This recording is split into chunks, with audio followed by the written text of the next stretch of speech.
From Joe Lossett against Teamer Delver.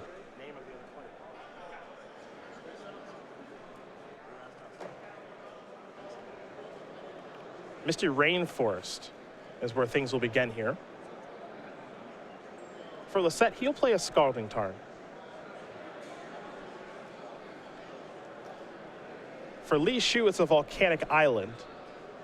And now to Delver Secrets. Now, what's interesting here to me, at least a little bit, is if you're Lee Shu, you get paired against Joe Lossett. Well, if you've been paying attention at all, you know what you're playing against. It's 85% Miracles, 15% Reanimator. Yeah. That's about the range. And so what kind of hands do you keep as a result? I think that's the big question. Now, he's going to take a look at the top card. Check for Delver Secrets. It's a miss, so he's going to sacrifice his fetch land because he clearly does not like what he would be drawing. Find a Tropical Island, shuffle, new card on the way. When Treasure Cruise was legal and fueling various red, blue, and teamer strategies, that was where I thought Miracles was at its low point, because the late game that these type of decks had, just as good as Miracles. Now, with Dig Through Time and Treasure Cruise banned, I think this matchup is now solidly in Joe's favor again. I've always felt like it's close, but it's favorable for Miracles. You can lose to some, a lot of creatures backed up by cheap counter spells can definitely beat you. But at least game one, Teamer Delver has a lot of dead weight in it, and as long as you can make your land drops, keep yourself flush with basics, you're going to be all right. Dismember the reveal here for Lee Shu. 2 main deck copies here. Some of the flex spots, 2 copies of Spell Pierce and 2 copies of Spell Snare, 0 copies of Gitaxian Probe. Got it. We saw Andrew Boswell a little bit earlier in the day playing 4 copies of Gitaxian Probe and all of his Spell Pierces in the sideboard. Here's a Brainstorm from Shu.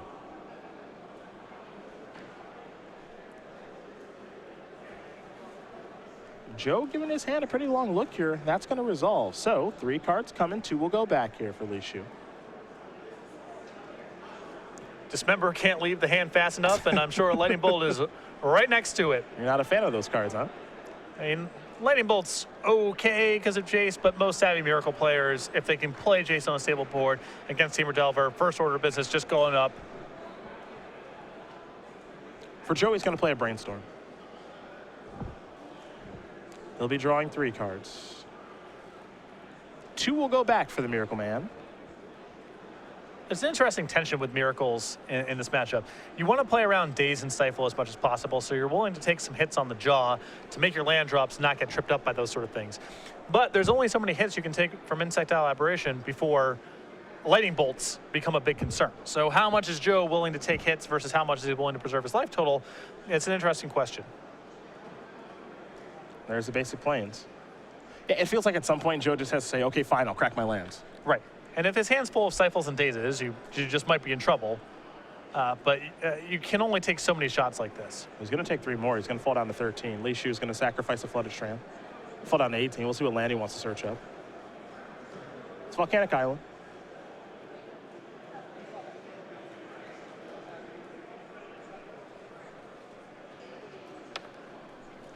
We'll see what's next here for our Teamer Delver player. It's a Ponder. That's going to resolve. Shu will get to take a look at the top 3. And look at Lossett's life total at 13. Getting hit in multiples of 3 when you think of Insectile Aberration and Lightning Bolt. But you have to assume at some point he's going to break one of these fetch lands. That knocks him down to 12. Well, here's Terminus, so he's willing to wait. And here's Stifle on the Miracle trigger. And what's nice about that is Joe doesn't have to pay the mana. Right. The way that works is the Terminus or whatever the Miracle card is in his hand. There's a trigger that goes on the stack that essentially asks Joe, do you want to cast this for the Miracle cost or not? You can stifle that trigger. The card still goes to Joe's hand. He doesn't have to spend the mana. So he does fetch up an island with Scalding Tarn. And there might be something like a counterbalance on the way.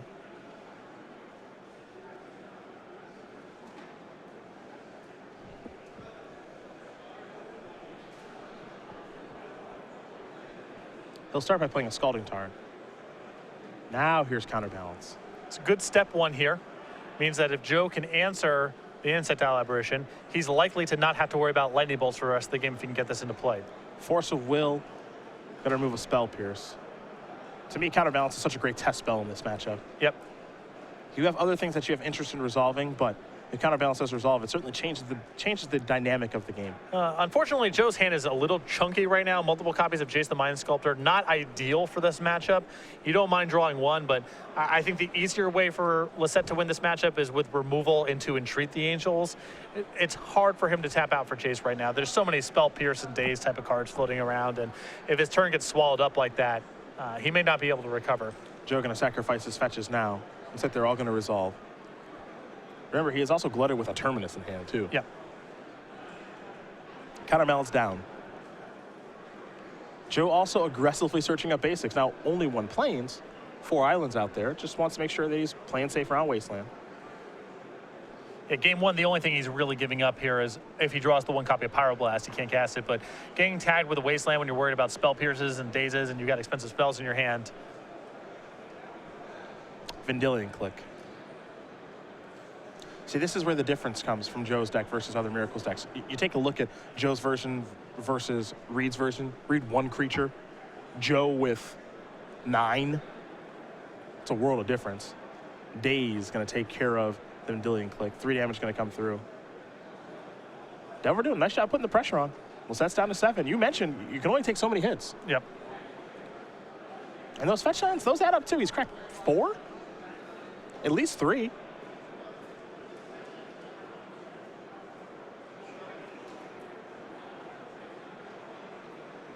See if Joe maybe tries to go for Jace here.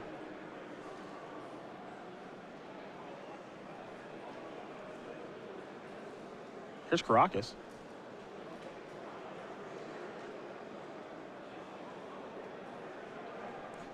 Jace is a lot safer than trying to just resolve a 6-mana Terminus. Yeah. You're just walking into any counterspell if you do that. Will Jace resolve? And I think that Jace is truly on summon mode here. Yep. Just to slow down the Delver. That's in. Yep. Get that thing out of here. Lightning Bolt gonna go after Jace. It's an expensive unsummon, but it might just be the time that he needs. Still gets a trade with a Lightning Bolt. Lossett's got another Jace in hand. He's not, does not have to get that one to stick to be able to win the game. So I'm sure Joe happy with the exchange of resources, even though that was not the best Jace I've ever seen. Nimble Mongoose. Can't bounce that one with Jace.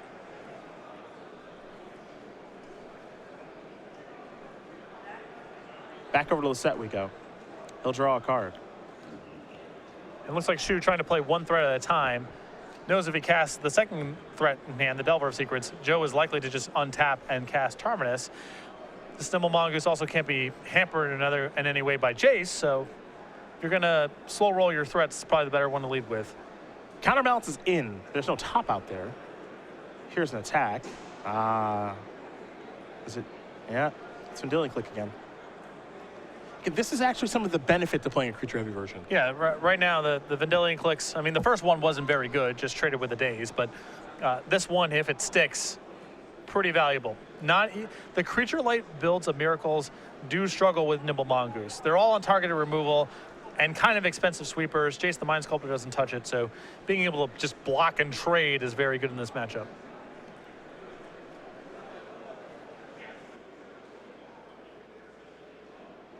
Force of Will. Removing Delver's Secrets, the Delver from earlier in the game. That's the plan here. There's a counterbalance trigger on the stack. It's Sensei's Divining Top. I'm not thrilled to see that on the other side of the table if I'm Lee Shu. Nope. And that means if Joe wants to, he can force going down to 3, knowing that Lightning Bolt isn't a concern. Although I suppose Lee could still tag Lossett in the draw step.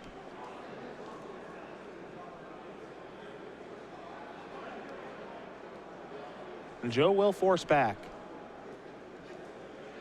Removing Jace. And you can see what Joe's feeling here. If he can just get this trade to happen, he's got such a huge advantage with the lock set up next turn. I feel like just a lot of the time when you're playing this matchup from the Miracle side, you're winning the game like around 5 life. Yep.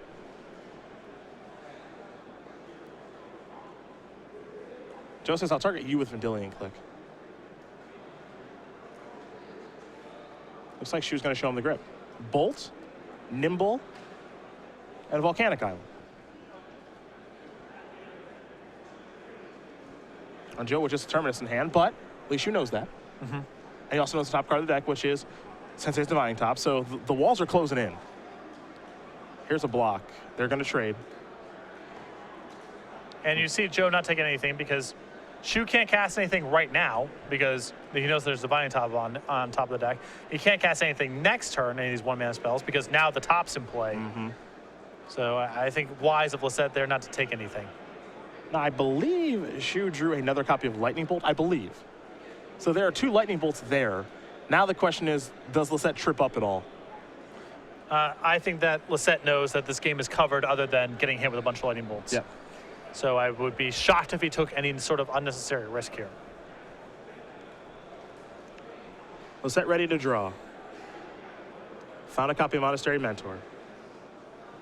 Again, that's another thing that it's an added dimension in this deck that I kind of like. It's just a weird one. Yeah. Because Mentor just lets you close the game out so fast in combination with Top, or just in combination with you just playing Magic.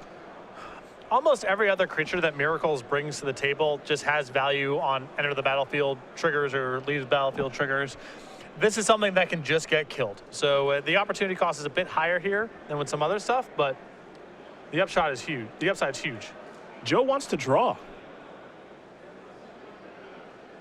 I have to assume there's a 1 in there somewhere. Right. Okay, yeah, I was going to say, yeah. I'm pretty sure there's a 1. It's another Sensei's Divining Top, which means he gets to go nuts. Yep. And just make a bunch of monks and then kill him that way. And that's exactly what he's going to do. Joe Lossett does win game number 1 here over Li Shu. Miracles up a game over Team Delver. And honestly, I feel like from the Miracle side, even though it took a little bit, he had to take some damage using life total as a resource, I feel like that's the way that the game is going to go. That was a solid game 1 there for Lossett. It was by no means easy. He took some hits there, and there were some spots there where it was not totally clear he was going to be able to stabilize it, but took his lumps, answered stuff, and eventually Shu just had not enough cards of consequence. To the sideboards we're going to go, which means we will start with our Teamer Delver player. That is Li Shu. And what he's working with here, he's got a Flusterstorm, 2 copies of Grafdigger's Cage, a Pithing Needle, a Pyroblast, a Red Elemental Blast, an Ancient Grudge, a Life in the Loam, a Null Rod, 2 copies of Rough Tumble, a Sulfur Elemental, a Crozen Grip, and then 2 copies of Submerge. Pretty normal stuff here. Yeah, the anti-artifact measures here and anti-enchantment measures, the Crozen Grip, the copy of Null Rod, and the Pithing Needle, I think those are all very easy to bring in, as are the Red Blasts. I'm not a huge fan of Flusterstorm in the matchup, but that could also come in. For Joe, he's got 3 Flusterstorms, 2 Wear Tear, 2 Red Elemental Blast, 2 Relic of Progenitus, a Sulfur Elemental, a Containment Priest, an Aethersworn Canonist, a Pithing Needle, an Instant Static Caster, and a Mountain. 2 Relic of Progenitus to star in this matchup. Very good against Nimble Mongoose and Tarmogoyf. The Red Blast and the Flusterstorms are also fine. Pretty straightforward. Yeah. This is a tried and true matchup with Legacy. Yes. I think we've seen it all before, and these sideboards are pretty normalized for each player in their decks. Yeah, and Lossett's got 2 stars. Like I said, Relic of Progenitus is just awesome here, and then 5 cards that are acceptable. Not spectacular, but they're more 1-for-1 trades for 1 mana. A big priority for Lossett in the matchup is just lowering his curve. That's where Teamer Delver can trip him up, especially in draws that are backed up by stifles on fetch lands and wastelands and so forth. So anything you can do to trade 1-for-1 earlier on in the game, even if they're not great 1-for-1s, Lossett will take.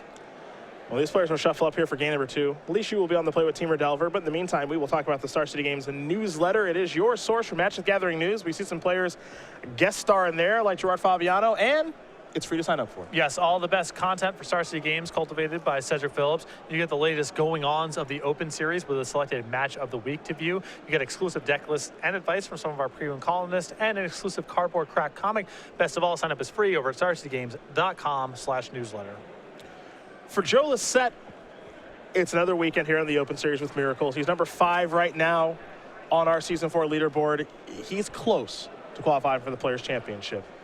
Don't know if he's going to lock it up, but hey, you know, that win yesterday at the only game in town, that probably helped quite a bit. Well, he said that it helped. Obviously, the points super valuable, but just from a confidence standpoint, you know, it was a tough field. His results with Miracles have not been spectacular lately, and just winning a relatively large, talented tournament was just good coming into the event this weekend. For Joe, 36 years old from Redlands, California, 1 invitational top 8, 17 Open Series top 8s with 5 wins, 4 of which are in Standard, by the way. Varsity row with the University of Colorado, Star Wars fanatic, and he follows StarCraft 2 just as closely as he follows Magic. He just loves gaming.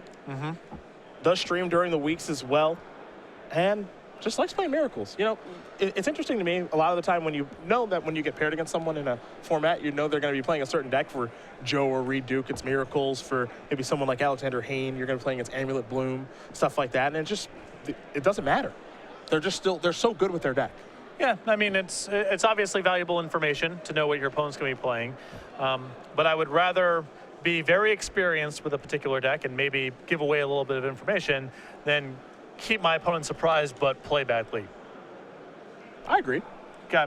Ideally you don't have to choose between one or the other, but if you had to choose, I'd rather be experienced with a particular deck. Hey, like you can take the Brad Nelson route, which is just play a bunch of different decks really well, or you can just play one deck. Or you can take the route of just playing one deck very, very well for a very long time. Maybe Brad's a corner case. The Brad Nelson route is not necessarily afforded to everyone because you have to be very talented and commit a lot of time. It's not like Brad just has the right standard deck every week because he's really good at rolling dice or something. It's a lot of hours, a lot of Magic Online. I'm sure playtesting live with the rest of the Roanoke people. And not everyone necessarily has that support network or talent or inclination. I've always just been comfortable playing one deck the entire time. Switching is always just hard for me. Maybe it shouldn't be as hard as it is, but the games of Legacy are just so, in my opinion, they're just very hard to play. That walking in and just, I'm going to play, Jeskai Delver this weekend and just try to play well, it's not going to happen for most players. Delver Secrets is going to transform into Insectile Aberration, and Spell Pierce is the reveal here for Li Shu. He's coming across for 3. Looks a lot like game number 1. No green mana just yet, however. Lossett will draw. A Plains here for Joe.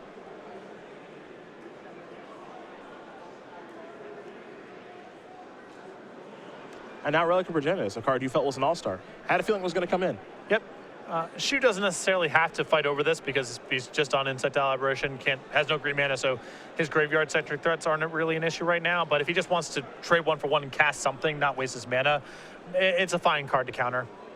Spell Pierce did take care of the artifact. No land here for Lee, just going to pass the turn back. Lossett picked up a copy of Jace. You do see a Pyroblast in hand, so it does have an answer to the Insectile Aberration, and as you can see with the Arid Mason in hand, the mana isn't an issue just yet either, though Stifle is a consideration. Yeah, no guarantee that Lossett gets to red. In for 3 more, Lossett's going to fall down to 11.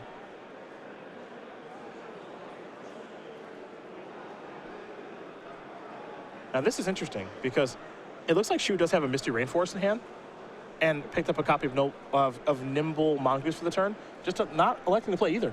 I'm a little surprised. I mean, not playing the Nimble Mongoose, if you're worried about a sweeper, I can get behind that. But with Lossett potentially having Spell Pierces and Fluster Stones of his own, I would just want to get the land onto the table. Maybe it'll come back to bite him. We'll see. He does have a copy of Spell Snare in hand. Lossett going to cast a Brainstorm right now. He's drawing his cards, so he's just got to figure out what he wants to put back. And he does have the fetch land to make it a perfect Brainstorm. Though again, not necessarily. Yep. Could just get Stifle. I'm always curious how many Stifles you're supposed to leave in against this deck. Miracle triggers, fetch lands. I think it's probably all 4 just because you have weaker cards.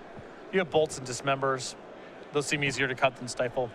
And once the Miracle deck starts getting its mana online, I understand you're not going to be able to Stifle for value in every single game you play. Sometimes it's going to be pretty bad, but when I see Delver win this matchup, it's because they got out on top of them early and then just attacked their mana. That's the best route. So I think you have to leave in cards like Stifle, maximize the chance of that happening. Brainstorm's done resolving. Land number 4 here for Joe is an island. Pass the turn back. There's Misty. Here come the beatdowns. Swords of Plowshares is going to take care of it. So it looks like Joe's willing to say, you know what, I'm going to take some hits, get some mana out there so I can play around Spell Pierce, Daze, all that nonsense. Down to 11. Chances of you burning me out, especially after sideboard, pretty low. Yep. And Lossett knows the easiest way for him to lose this matchup is to pick a battle at an inopportune time and lose to Temur Delver's just overall mana efficiency. So take some hits there and then cast Swords to Plowshares with 3 mana up. Try to work the game that way and avoid the Spell Pierces and Dazes from being disastrous.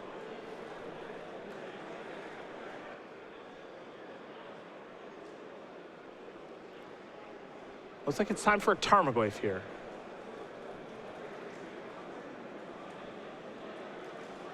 And that's going to resolve for Shu. So back to Lossett, well, it's almost like he knew that was there. Brainstorm, a very powerful Magic card. Here's Stifle. That means it's going to go in the hand. But what this means more importantly is that the shields are down here for Shu. That's a big victory here for Lossett, as now his fetch land is unlocked. And the Stifle didn't even really trade 1-for-1 because the game's probably going to go on long enough for that hardcast Terminus to be a thing. I mean, the window is open here for Lossett to resolve something very good. And we might see Jace. He also has Snapcaster Mage, plus Source of Plowshares. A lot of options here for Joe. I think I'm not a huge fan of Jace in this spot because it's likely that Shu just goes untap bolted, untap red blasted. This is a guaranteed value play here from Lossett. I suppose it's possible if there are some bolts left over. And it actually has a bolt in his hand. Yeah. Even though it's a sideboarding game, sometimes we see players board out Lightning Bolt, sometimes we don't. Or they have in 2 or something like that. And with Lossett showing Vendilion Click and Monastery Mentor, it's possible Shu feels like he needs to leave in more bolts than you would commonly like to in this matchup. If you know the version that Joe plays. Yeah. He's got so many creatures in his deck, 3 Snapcasters, 3 Vendilion Clicks, 2 Vensers, 1 Monastery Mentor, though it's unclear what his configuration is after sideboard. So both players kind of playing a bit of a guessing game as here's a Nimble Mongoose. Only 3 cards in the graveyard right now for Shu. Gonna go back over to Lossett. He'll draw a card. Always gotta be careful how you draw cards when you're playing Miracles, Terminus, Entreat the Angels. That one's not a miracle even though it feels like it sometimes. That's a Jace. Pyroblast. Joe. No, Joe. No, he doesn't. The Jace. He doesn't want to kill your The Snapcaster Jace, Mage. Joe, not the Snapcaster Mage. Thanks for asking. Appreciate trying to keep the game state clean. Clarification is key. He's got a red elemental blast that Brainstorm. Take care of that. 5 cards in the graveyard here for Shu. Lightning Bolt will take care of the Snapcaster Mage. That'll allow Nimble Mongoose to come across for 1. Back to Lossett we go. He'll draw. Not a miracle.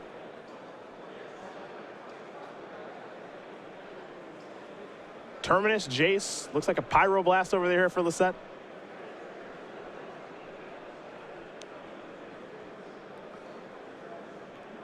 With the Nimble Mongoose threatening to go to Threshold next turn, I think if this Jace resolves, Lossett is going to plus it and Fate Seal.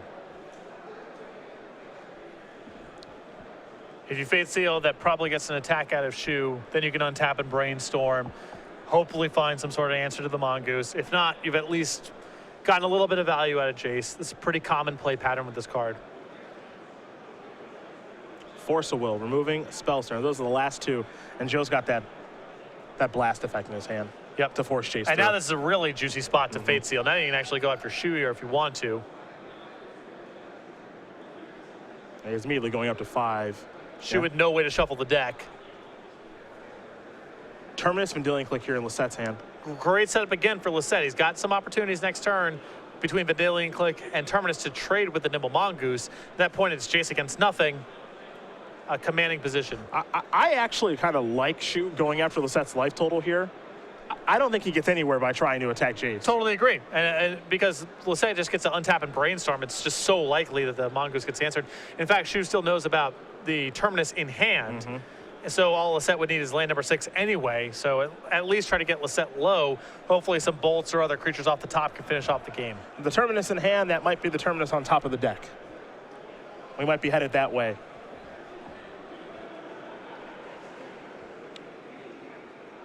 Two cards going to go back here for Joe.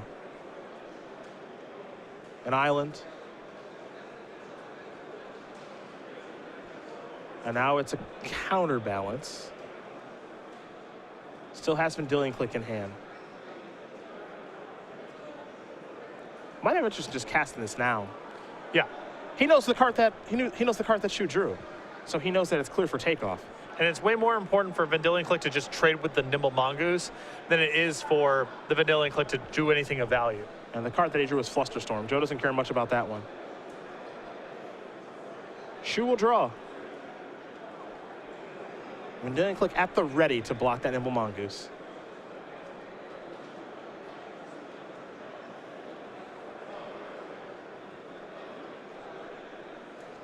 I just passes the turn back. The brakes are on. Counterbalance to draw here for Lossett. See if he wants to go Brainstorming, Fate Sealing. He's going to go Brainstorming. Terminus is the first draw. Another 2 are new. Don't have a great look at him, though. There's a fetch land in there. Looks like Wear Tear might be one of them. Wear Tear's a pretty hard lock. Yep. There's just no top out there yet. Also, occasionally Temur Delver has Sulfuric Vortex in the sideboard. It's a very problematic card for Miracles if it resolves. So in there for that reason, even though it looks a little odd, you know. Not a whole lot of enchantments or artifacts in the deck, but the one that Shu could potentially have is a big one. Brainstorm, counterbalance trigger. It's Wear Tear. That costs 1 or 2. Very good with counterbalance. Yeah. It's a combo, and in fact, it's a lock. That's going to do it. Joe Lossett's going to win this match here over Li Shu 2-0. Miracles will take down Temur Delver for Lossett. He's on a 7-1. He's locked up day number 2, and it might be another top 8 for him. Yeah, and you can see he knows his way around this matchup. Oh, yeah. Makes sense. You're going to play against a lot in Legacy.